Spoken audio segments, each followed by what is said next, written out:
Hey everybody, hope that you're doing all right. So today I'm here with a March Mystery Madness wrap-up part 1. Last week I sat for about 2 hours recording and I didn't like anything I said.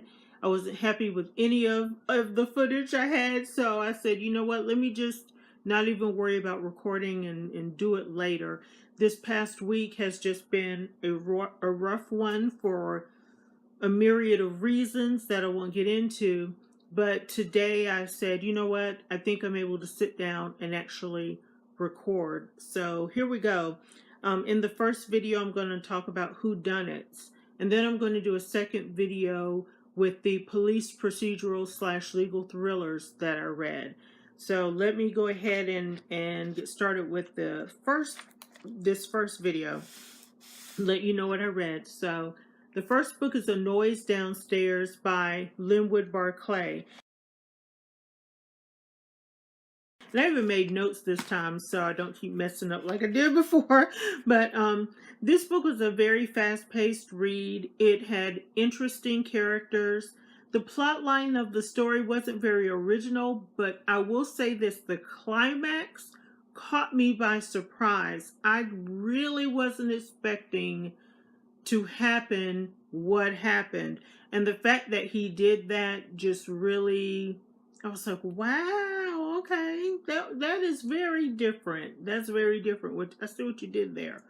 But yeah, even though it wasn't one of my favorite Barclay books, because to me some of his other books were a lot better, like Fear the Worst, A Tap on the Window, No Time for Goodbye. Those books were a little bit deeper than this one, a little bit better than this one. I still enjoyed this story. However, the ending didn't feel quite put together for me. It was really quite contrary, in my opinion, and I expected more from him, being that I am familiar with his work. But anyway, I thought it was a very interesting read, and yeah, so that one again was A Noise Downstairs. And for the reading prompt, the word will be again, because of reading this author again. The next book was No Exit by Taylor Adams. So I enjoyed this book. I thought it was a very fun read. It was fast-paced. I liked the protagonist. She's just a regular art student who's put into a situation and she has to figure out how to handle the obstacles that she's faced. And I would definitely read another Taylor Adams book. It would be interesting for me to know if this book is his regular writing style, or is his normal writing style something different. And the only way I'm going to know that is to read some of his other works. So this one was a fun read for March Mystery Madness. Next is A Stranger in the House by Sharon LaPena. So this story, the plot line, once I really got into the book, the plot line wasn't very original. But the story had so much potential. She could have done a whole lot more with the story than she did. And I was kind of disappointed that we didn't get more from this story than I'd anticipated. It made me apprehensive to move on to the next Sherry LaPena, which was An Unwelcome Guest. Now, I had the hardcover copy of this book, but I had so many books checked out, I thought it would be better if I switched to the audiobook version, and I'm glad that I did. I liked listening to this story. This story is about a group of strangers who visit an inn one weekend, and they're getting to know one another. Things are going okay, and then all of a sudden, one of the guests ends up dead. It looks like an accident until the second person ends up dead. And then they know there's a killer among them. And much like No Exit, they're trapped because of a blizzard. And so they have no one to come to rescue them, so to speak, from the killer. They all just have to be on their own guard because the killer lives among them. at least for that weekend, you know. So in this book, I thought it was very fast paced. There were a lot of characters, and listening to the audiobook, it was a little confusing in the beginning, trying to keep up with the characters. But once I figured out who everybody was, it was fine from there.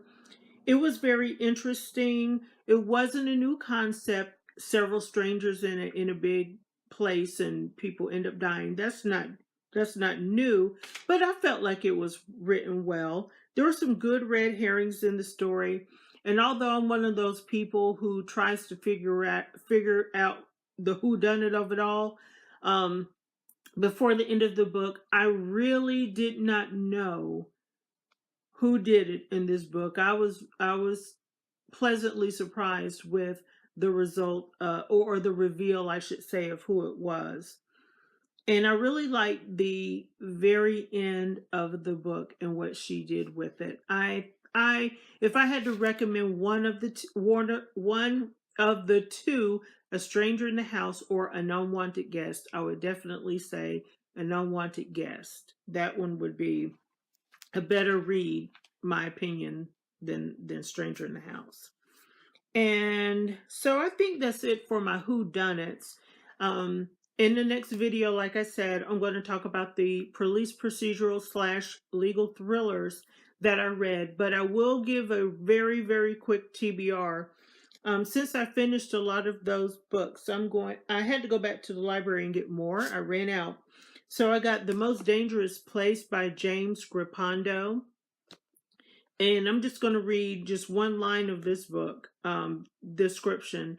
According to the FBI, the most dangerous place for a woman between the ages of 20 and 30 is in a relationship with a man.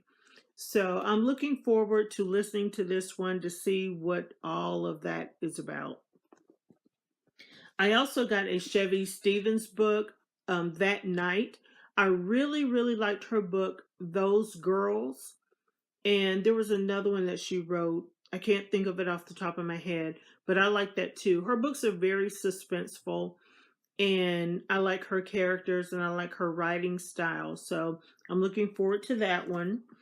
And although I said I wasn't going to try to do so many of my favorites like Chevy Stevens, I ended up with the David Baldacci.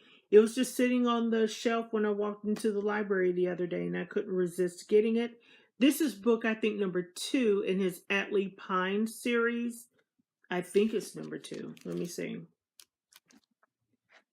Introducing a new character. So maybe this is book number 1. Oh, this is the first one in this series. So I don't even know what it's about. I just know it's David Baldacci. So I think I covered everything today. I did not get to The Disappearing by Lori Roy or Bring Me Back by B.A. Paris. I had to take those back to the library and I couldn't renew them again. People were waiting on those books, so I just scratched those off the list and I went with what I had. So this is, my plan for the rest of the month is to at least try to finish this book, finish these 3 books, and that will be it for me for March Mystery Madness, I think.